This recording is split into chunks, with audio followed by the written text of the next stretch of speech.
So do you still hear me? Do you still hear me? Yes, I hear you. I hear you very well. No, I'm chatting with her.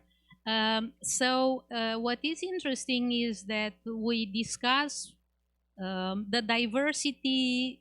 We present different, very different creative processes. This is part of the conference, and the other one is discussing directing. And we invited you to present your creative process, which is very original, very different than many other forms, and which is very powerful. Okay, I hear now two voices. Or I don't hear you. Now it's a bit difficult to understand because there are like just a moment, something happens and we will arrange it. I think I heard problem with the sound because I delay. Yes. Just a moment. Okay. Yes, I hear you 2 times, but there's like 20 seconds in between.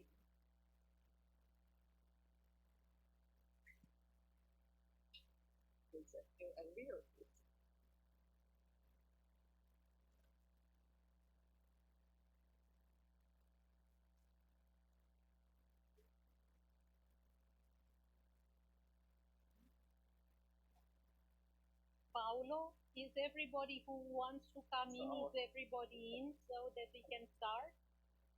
Okay.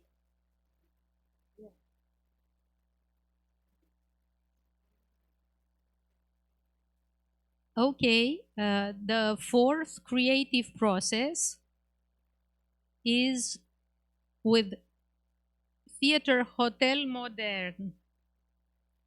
So we invited Pauline Kalker, one of the 2 founders of the company and the one of the 3 main members of the company. You can see her there. And Pauline, please be so kind and introduce yourself and introduce your company. Yes. Well, I'm Pauline Kalker, as you said. I studied acting at the theater school. So originally, my profession is actress with text, movement, and when I finished my school, I thought it would be nice to have my own company because I also like creating theater, and I also was very interested in visual art. And I founded Hotel Modern with my also another actress, Arlène Hoornweg, who was in my class in theater school, and she was also interested in visual art, but also in music. And it was a nice idea to found a theater company with the idea also of working with other art forms like visual art, music, and create new things.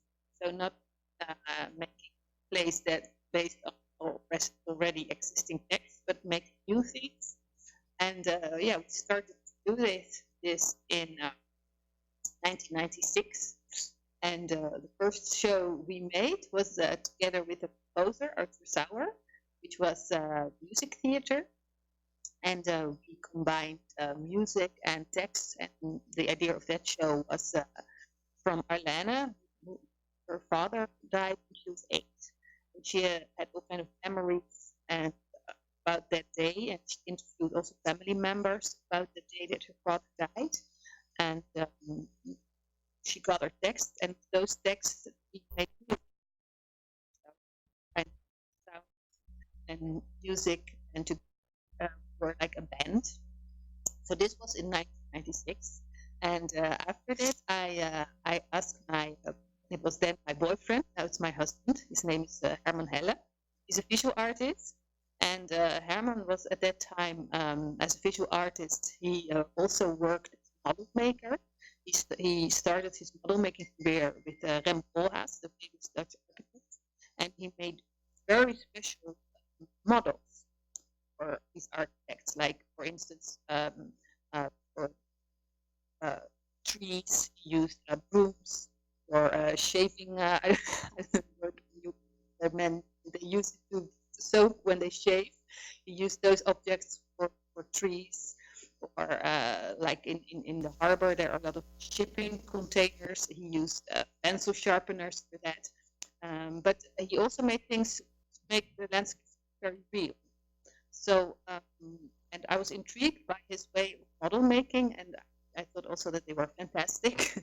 And then I got the idea of using his model art in theater. And actually, this was with this idea, we worked. We made the concept of putting a city onto the stage, because we thought, what with model? This was your first show. This was your which was your first show in which you combined the acting and a kind of animation. I mean, the little dolls and the film. Was it camp or it was? No, it's I was proceeding. So the first show which we used with models, this was I was talking about. It was called City Now. Yes. It was in 1998. So that one we made in 1998, and then after making this show, it was a huge model of a city put on stage with big card boxes, and the boxes open, and then Arlène or me, we were characters into those boxes, and this show was like a success in Holland. And then Herman he bought a video camera. At that time, it was like 1999. It was the first time when video cameras were available. Affordable for normal people. Before that, cameras were too expensive. So, but like the first consumer camera in 1999, the first, he bought that one, and then he started experimenting, working with models and camera, and then got the idea of doing this on stage and making a show about the First World War. The Great War. The Great War, yes. Let me put a fragment from Great War to show people, because I don't think many of them know your work at all, to put a part of Great War. Yeah. It was made together with composer Arthur Stour. Yes. He made the sound concept. So he made live sounds. Like Herman and Arlène and me, we make live video footage, and Arthur made live sound design, and together that became the Great War. Now we will say we don't put sound during that, so that you can talk on top of it. They will see it without sound. You can talk about it. You can see what. Maybe is it possible for you to add the sound, because it's much more interesting with sound? If you don't talk, we can put sound. I will not talk. Right? I will then be you silent, don't talk. So we just watch it, and you don't talk. I will not talk.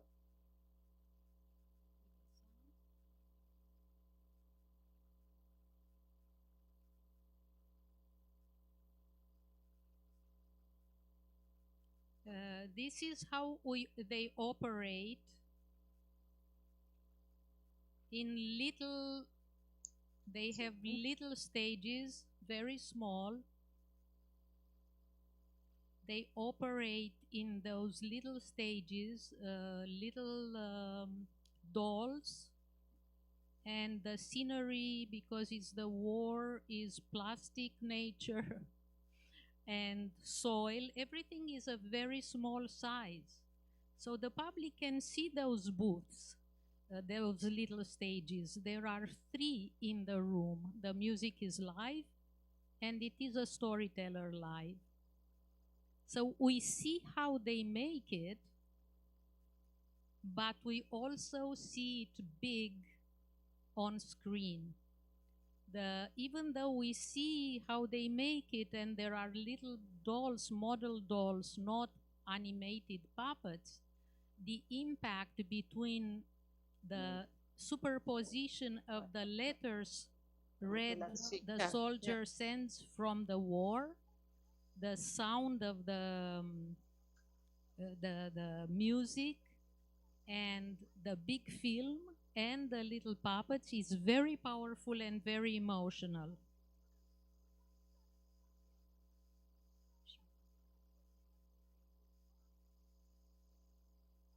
It doesn't work with the sound of the tape, but... You don't hear the sound? No. Oh, okay. It's too bad. It's very powerful. Yes. So the people have to imagine really deep war sounds created by Arthur. Yes. Very strong. They are very important.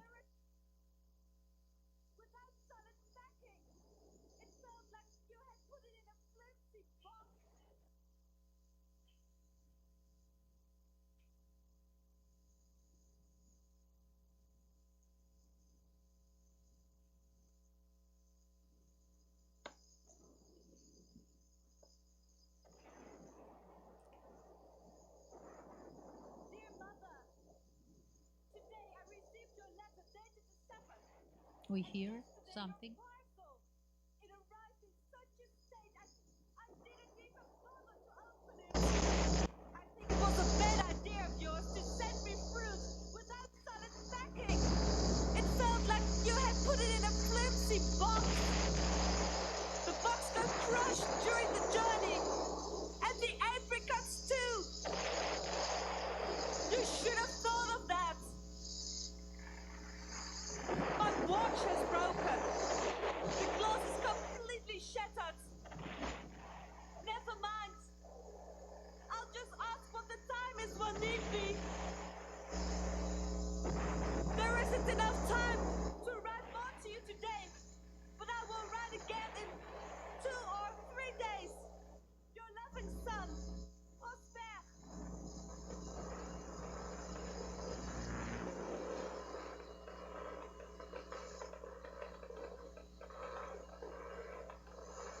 Inside the tank we had to shout to make ourselves heard. The diesel engine made a horrendous racket, and the heat was unbearable.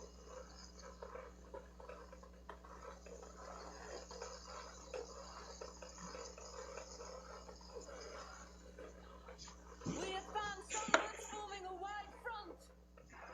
Through the firing slit we could see the other tanks, and hundreds of infantrymen running past us.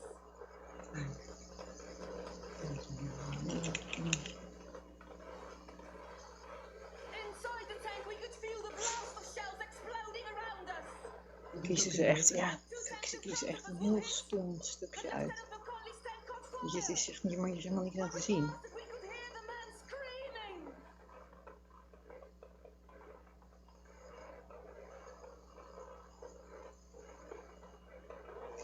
Hier is er nooit aan te zien. There were bodies everywhere. Dat is kunnen geen week. So we see how they put the bodies in the small stage, and at the same time we see the image on the screen, which is very powerful because the soil, the mud is real. I saw a man crawling. His legs had been blown off. We couldn't help him. Should we stop it here? Yes.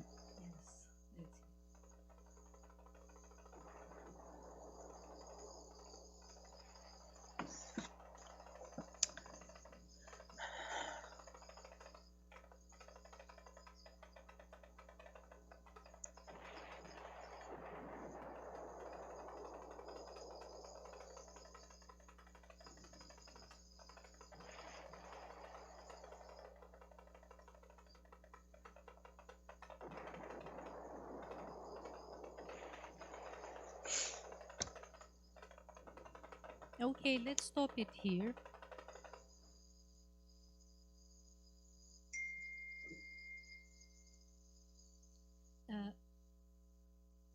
Can you? We will change it for camp. Did you use in camp the same technique?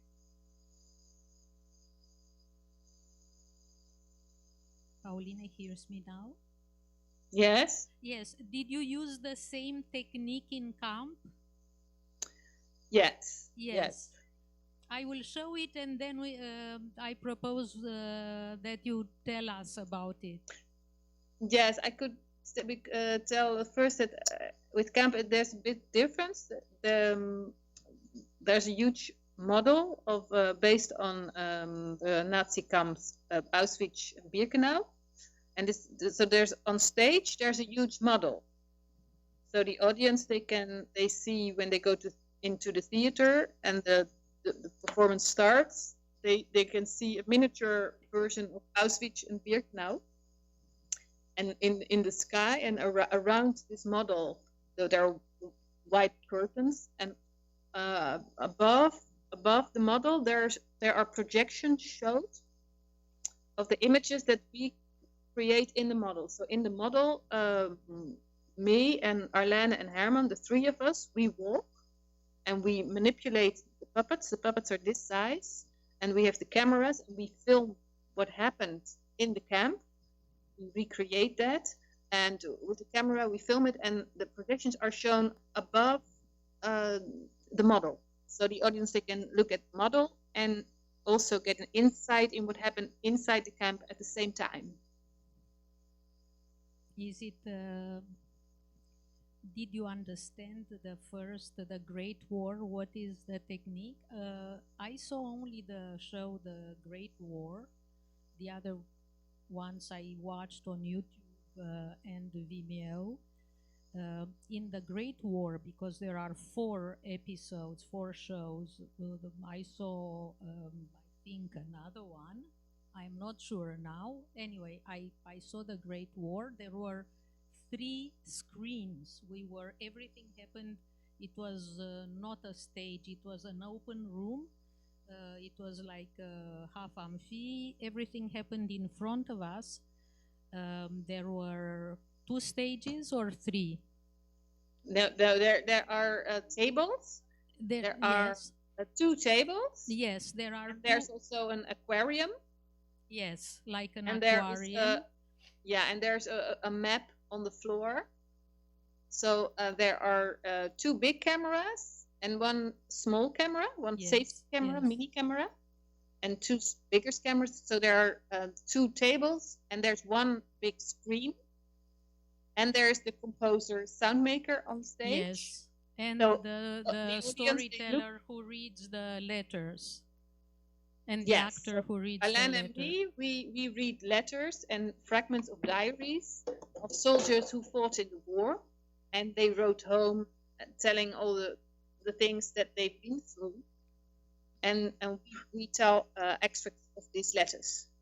Yes, and the impact, even though we see really how it is made, because the sound is powerful, but we see the musician who is doing the sound, and we see how they put these little dolls and the plastic little trees and the mud, and we see their hands throwing the mud on the dolls, projected, everything composes and is projected, everything comes together, in fact, on the big screen. And what is fascinating and theatrical is that even though we see how it is made and how that's the only inanimate objects, the impact, the letters, the storytelling of the war through the letters written by the soldier to his family, and the sound and the image are incredibly powerful and have a very strong impact on the public. They are more real than reality. What we say about theater, that they are more real than reality. So let's show a little piece from camp. Mm-hmm.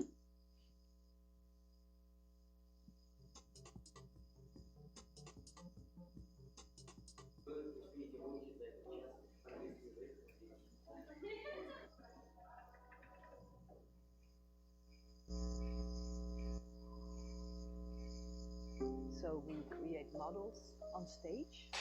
And in these models, the audience, they can see this miniature landscape, the performers, so like me and my colleagues, we walk in the models and we have tiny cameras. And we make scenes with the puppets and we film that, and this image is projected above the model on a screen. The audience, they can see images that we create live on stage in this model. So they see a film and a making of at the same time. Er zat niet zoveel verschillende We made a diensten. performance about the First World War. This was the first time that we Ja, used dat this heeft ze technique. gestuurd. I thought my Verder heb ik niet goede dingen grandfather was gestuurd. killed in Auschwitz. Then I thought I want to We create hebben wel altijd a pratende place, hoofden. En die model, heeft geen gevoel voor wat er overkomt en wat niet. died, so I can be there with him in a symbolic way. So this is what we did. We made 3,000 puppets. We wanted to show how the quantity. We could not make million puppets, but we made 3,000. Ik zie het niet.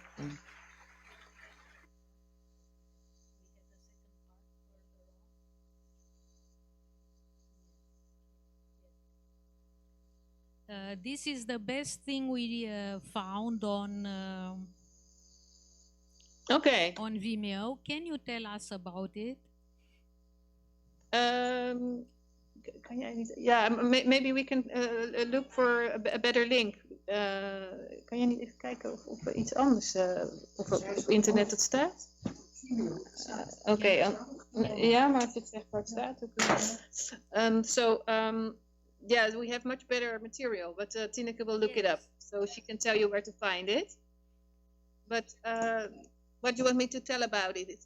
I told you it's a model of Auschwitz-Birkenau based on that, and we recreated this camp, and the reason why we did that was because my grandfather was killed in Auschwitz, and I wanted to recreate the place where he spent the last month of his life, to be near him in an abstract way.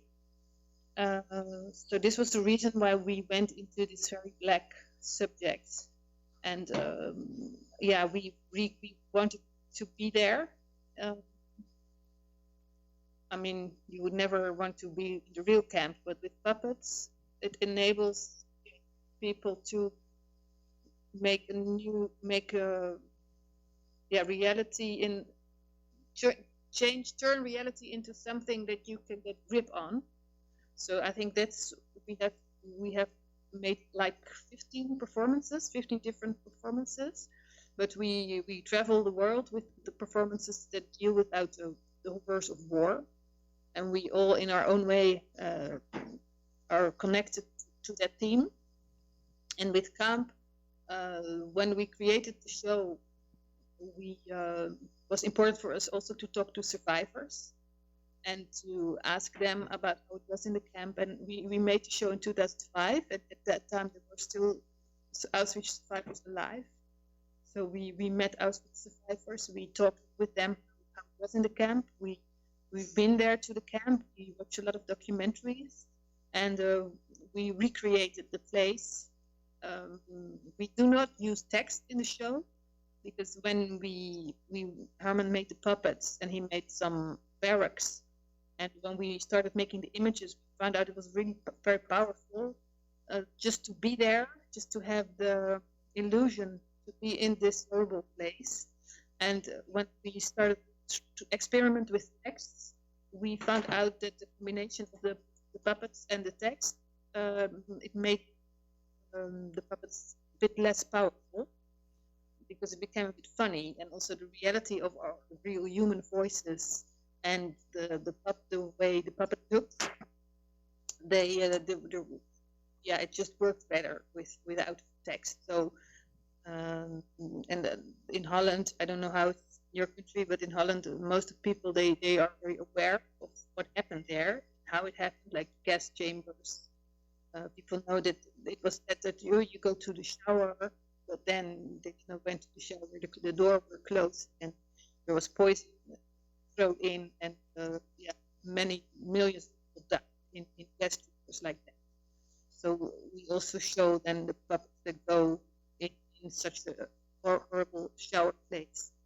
We show puppets that puts poison into the gas chamber and the door closes, and later we show how the bodies are buried or are burned in this massive crematoria. So going through this whole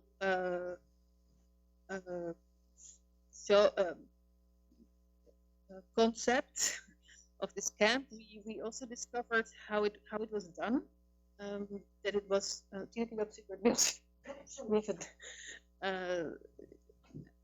so it was yeah, and we made it in 2005. We performed it in many different countries, and it's always a very kind of emotional happening because it's what we do is we make people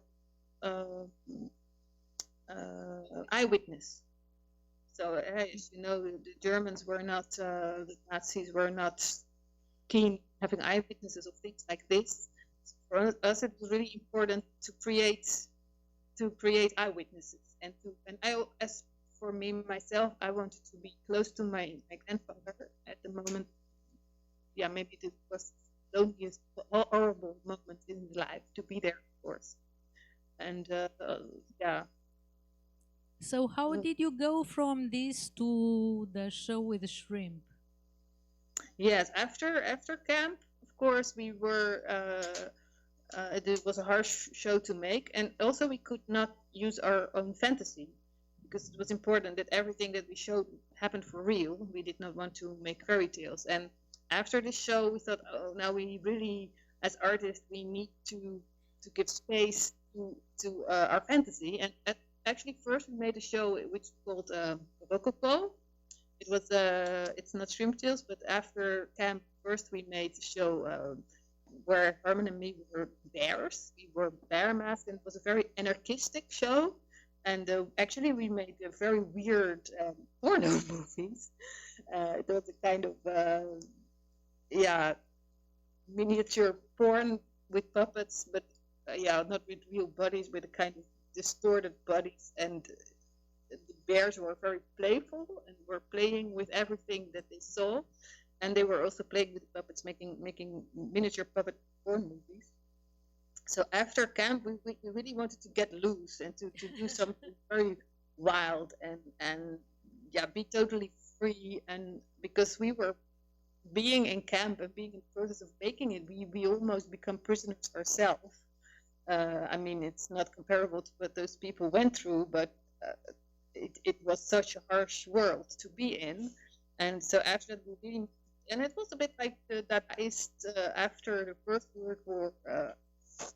The Dadaist artists were thinking, okay, there are no boundaries.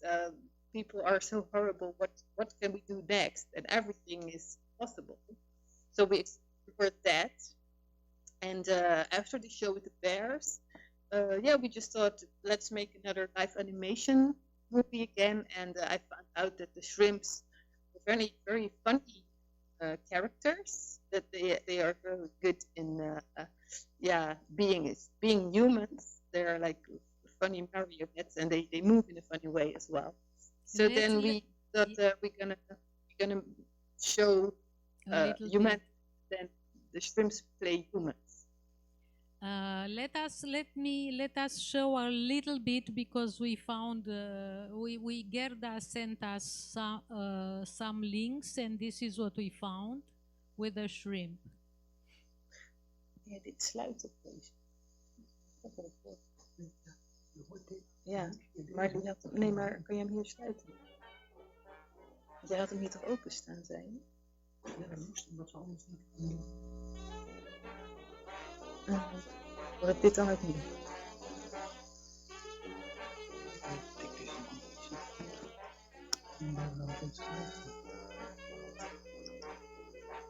Nee, dan raak ik deze kwijt. Deze moet niet uit, maar je zei ik hem openstaan. Hier, deze. Dat is hier de plek. Als je dit uitzet. Dit is de...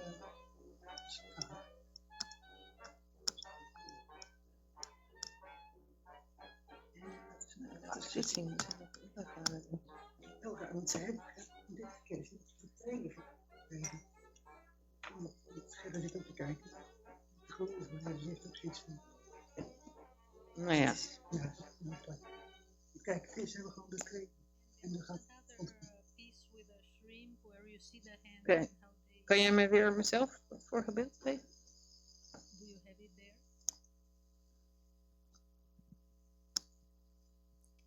there? Ja. Maybe. No, no. Maar je loopt steeds door beeld. Kan je dan even bukken of zo? Yeah. Just a moment to Ik denk dat je show a even little bit door moet. how you do That's it. That's heel the erg. burning library, but we are looking for another fragment with a shrimp.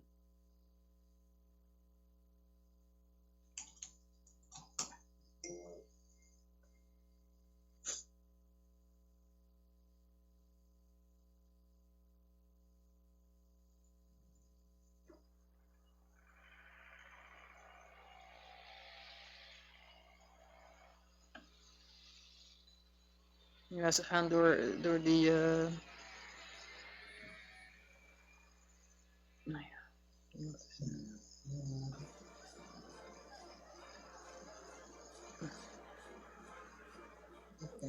Yes, yes. This is the same piece, right? Zeg maar, ze hebben waar ze nu naar zitten te kijken, is de portfolio. Ze zitten nu, ja, ze hebben een portfolio, daar zitten ze die dingetjes in op te zoeken. Ja, maar daar staat volgens mij, ik weet niet, er staat niks op van garnalenverhalen, alleen maar de filmpjes.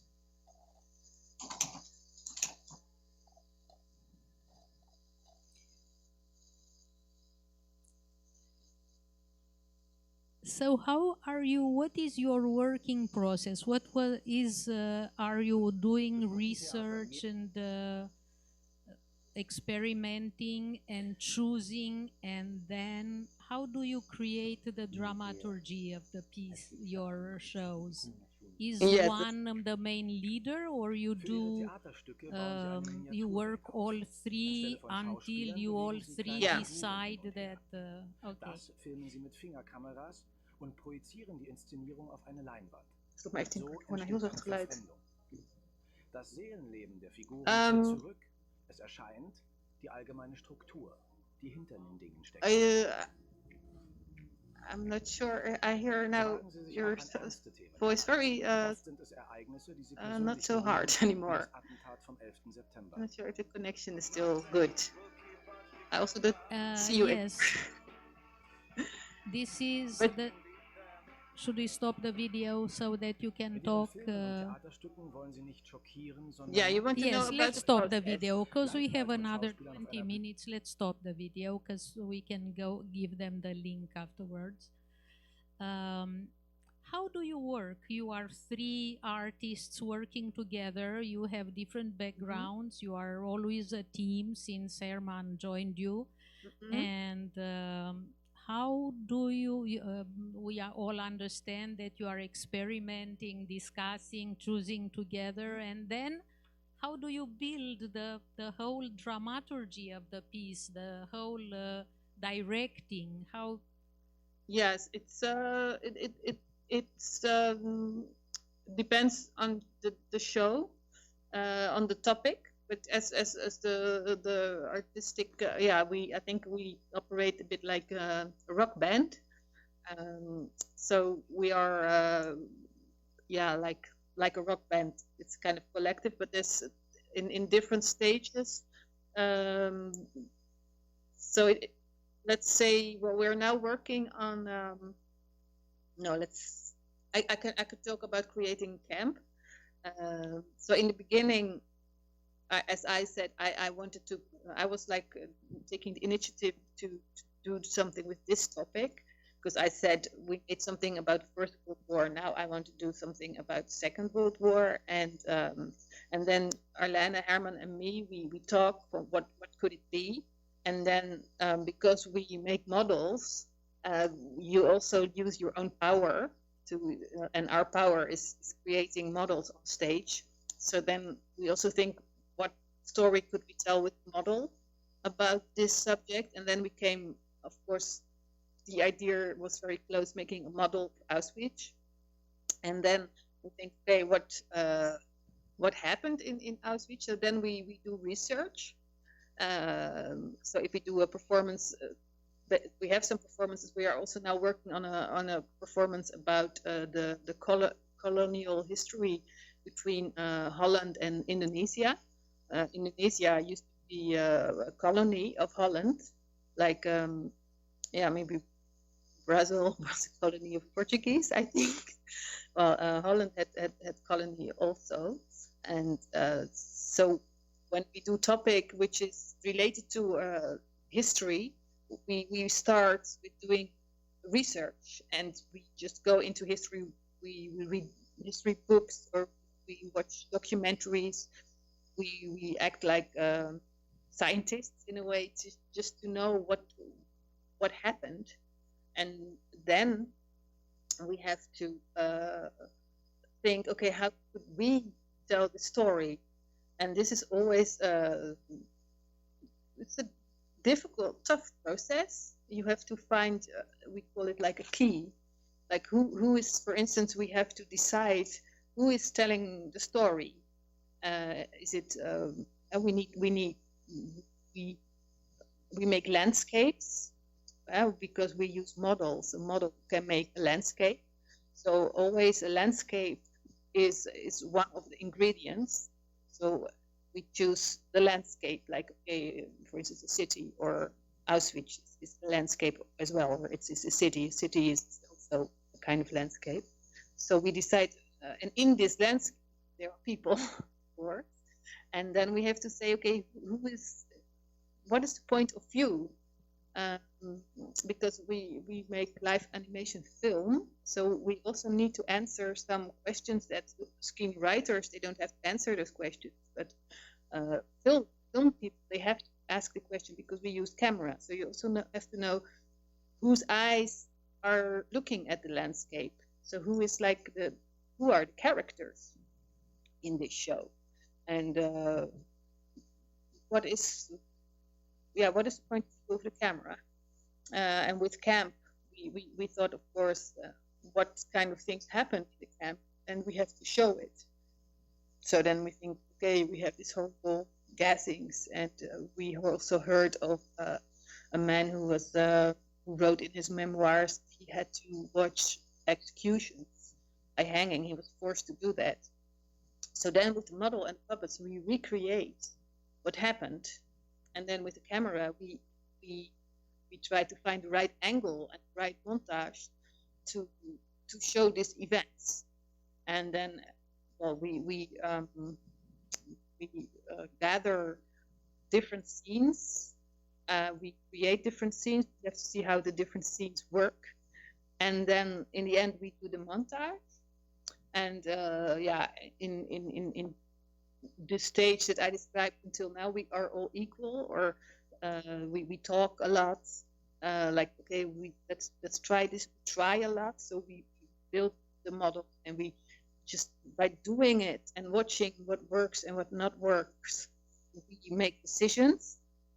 So this is really like trial and error process. Like, okay, we make this thing, see how it works. This works, so we go on this path, or this doesn't work, so we block that path. It's just finding your way. And then at the end, in the montage, often I make a proposition of the montage. I try to make a storyline. Then I talk to Herman and Arlène, but in that path I have lead bit, and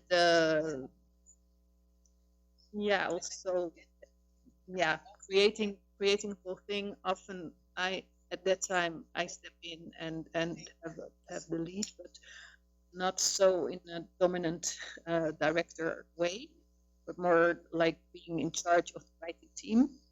But in the beginning, it's more like we all put things in, and the three of us have ideas, and also sometimes the composers we work with. As I said, we work with Arthur Sauer, who's a composer, but also Ruud van der Pluijm is a composer we often work with.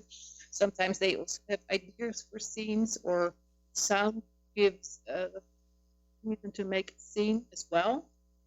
So in the gathering phase, it's really like a team where people are equal, and like in the end of montage, I kind of take it. And what are you working? I know that you are in a process of rehearsing, of working on a new show. Mm-hmm. What are you experimenting now? What is what? Oh, we're kind of we're really in a kind of hell. No, it's not hell, but it's tough. It's tough. But I always think making performances is really tough, because you cannot have a fixed recipe, because every time we choose something, and then, for instance, we have now Indonesia, and then we think, oh, we try to work the same way as camp, but camp is only in Auschwitz, and the performance we're making now, there's only 70,000 islands on Indonesia, and many different cultures, and we decided to tell a story of 350 years. So this is so different from everything we did before. But I have to say, every time we make a performance, we also always are kind of, how are we going to do this? And then we learn of our shows, but because the new show is always different, ideas are always different, so you always have to find new solutions. So at this time we are struggling. For instance, we've been reading also about slavery. There was the first ship with Dutch people was in 1597 or 1596, something there. So that's where the show starts. And in that time, there was already a lot of slavery going on in Indonesia. Dutch so went in, bought slaves, sold slaves, used slaves. So now, for instance, I'm puzzling how to get the story of slaves into, but there are also many wars. So we also have to think how to show wars, how to show the slavery. We have not. Yeah, you cannot use only one character because 350 years, and we want to show both the Dutch as the Indonesian point of view, but yeah, there are many layers in this society. So yeah, are now like, how are we going to portray such a complex society and such a long time of history? How are we going to do that? So, but then still we think that we do want to do it. There has to be a way, but you're just also thinking, okay, what can we show with like books or in documentaries you cannot show? And for us, we find out we can show like mass scenes, like with cannons, with a lot of soldiers, a lot of blood, like splatter movies, and yeah, you just have to ask yourself, yeah, what works. We have to try things. So this time, yeah, I think we're still in the research phase, but we are now starting to make some scenes with it. But like the topic, the performances that have like a history topic, in a way it's easy to describe, but it's also very interesting. Sometimes we have shows like Shrimp Fields, or we just create shows with the banana and oyster knife, and this Rococo show, which was much more based on fantasy. And then the process is different. Then you make fantasy, you try to make things, and you try to find some rules, artistic rules, set up artistic rules, and you see where those rules what those rules bring you. And yeah, you use your fantasy a lot, but then also basically it's like experimenting, see what works together, try to find the rules and see what else could happen in those rules. How can you break the rules, make it exciting, and in the end, you make a montage and you do sound. Thank you very much. We have a few more minutes, and okay. we have a few more minutes. We have, I think, 10 more minutes. Yes. What? Yes, 4 minutes. What do you want me to talk about? I would like to ask if someone would like to ask you a question. Mhm. Yes?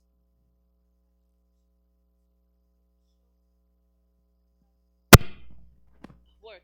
Her Oh, pornographic yes. work. She had, if she had a little excerpt of the pornographic work, I was curious. Ja, kijk maar even op ons Vimeo Oh, YouTube I kanaal. asked her to, eu Okay, pedi a yes, ela se but ela we podia were seeing mostrar if there's some, uma cena do there, espetáculo do I'm not vídeo sure pornográfico. if the porn is on YouTube. Yes, yes. They Yeah, cannot show you anything now. We do have a DVD. If you can send us an email, we can send you the DVD. It's illegal doing porn with no. It's really funny. Thank you very much. Thank you very much. I would love to see all your shows. Thank you. Okay, I hope to see you in Brazil one day. It's great. Thank you so much. Thank you very much. Thank you and good luck with your new show. Thank you very much. Bye bye. Bye bye. Have a good time there. Thank you. We do.